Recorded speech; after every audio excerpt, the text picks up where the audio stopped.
We've all been there, stuck in annoying traffic jams that can stretch for miles. It's the reason why we have traffic management control. If we didn't have traffic control, that would be chaos.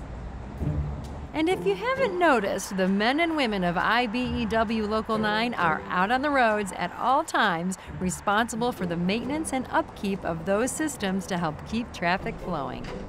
You know, safety is the biggest thing here.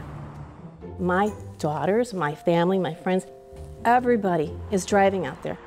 All of the equipment that is maintained on the tollway and other highways all works together to keep traffic moving smoothly. That's really the essence of what we do. By doing so in a maintenance role, you have to have people in place that A, are safe, that are certainly qualified, know the areas in which they're going to be working, and certainly the equipment that they're working on. I'm currently working on intelligent transportation safety maintenance, so I maintain cameras, messaging signs, radar on the tollway, weather stations, weigh and motion scales, all kinds of equipment that keeps traffic moving smoothly. As far as the cabinets, you know, there's a controller that actually will control the green and the amber and the reds.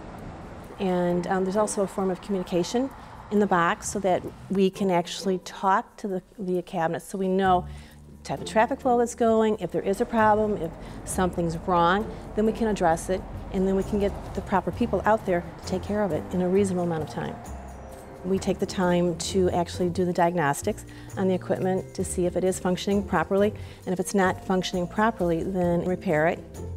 I work on the system that basically creates travel times in Chicago, digital message signs, surveillance. It's giving the information of the state of traffic at all times within this district of Illinois. There's several instances of messaging signs problems that can happen. You'll be some of the modules, so some of the little boxes in the front that have the lights, LED lights in them, could go out, so it could make the message unclear if part of the message is obscured. So what we'll have to do for that is we go up in the sign, test the modules, we change them out if they're defective. Sometimes it's just a matter of power cycling a sign to get things back to working. It's a large variety of troubleshooting steps you have to go through to see what's going on in the signs. One of the most major projects we've had in at least the last decade. It's a nerve center of Chicago, we all know that. We pick up 3 major expressways with a 4th, arterial to Lakeshore Drive.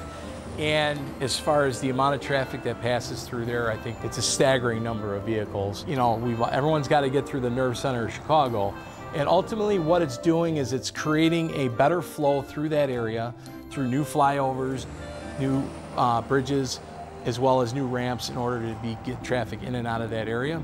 And ultimately what it does is it also gives us a new nerve center to shunt new information through there, through all the infrastructure work that's being done as well in communications, fiber work, traffic, cameras. It gives us all an ability to know what's happening sooner and more in depth, so you know how to react down the line.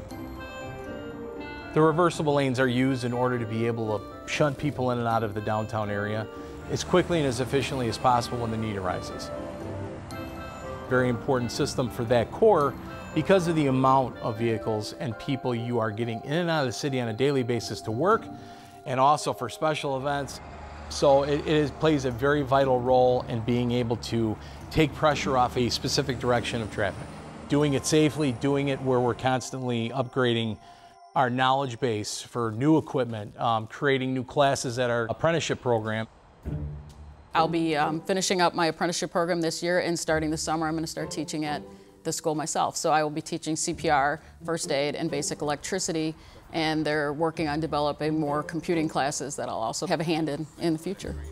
I went to DeVry, got myself a background in electronics, and then once I graduated, Local Number 9 and Mean Electric called me for an interview, and I was on board from the start. Being in a union is a big family, and we use everybody's strength, as our advantage. I got drawn into the trades because as a part-time college professor, I just wasn't able to make the income that I needed to support my family. So one of my good friends recommended Local 9. She had been a member for over 18 years, and she said it was great for her.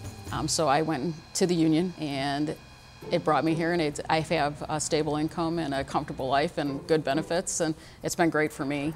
It's really interesting, and it's always exciting. I have a great time doing my job. Our people are out there making sure that when you wake up in the morning, you can get in your car and go to work. I really want the public to understand that when we're on the side of the road that you need to really look out for the people. Move over, slow down. Part of my job that concerns me the most, that we're out on the side of the road and a lot of times people aren't paying attention and not slowing down for us, and we would really appreciate it if you would keep us safe and let us go home to our families, and we're going to try our best to keep you safe as well.